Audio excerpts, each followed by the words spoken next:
Umuman yoshligingiz qanday o'tgan? O'sha 15 yoshgacha ko'rganman dedingiz. Ko'proq nima xotiralarni eslaysiz? Yoshligim juda ham zo'r o'tgan.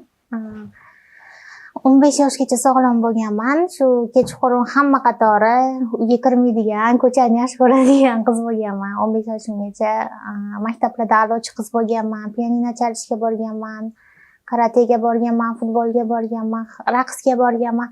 Hamma to'garaklarga qatnashib, shu aktiv qiz bo'lib katta bo'lganman. Har doim o'sha ko'zingizni uzr bu savol uchun, ko'zingizni ko'rmay qolganiga sabab shu koptok orqali urilish haqida aytgansiz, lekin batafsil qanday bo'lgani haqida hech qaysi intervyuda aytmagansiz. Lagerga ko'p borganman. Shu har yili 7-sinfdan keyin ham 3 oy kanikul lager, 8-sinfdan keyin ham 3 oy kanikul lager.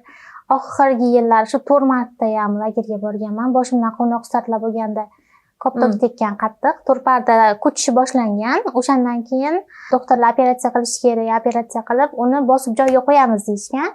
Lekin operatsiya foyda bermagan. Shu to'rpardan polniy ko'chib ketgan.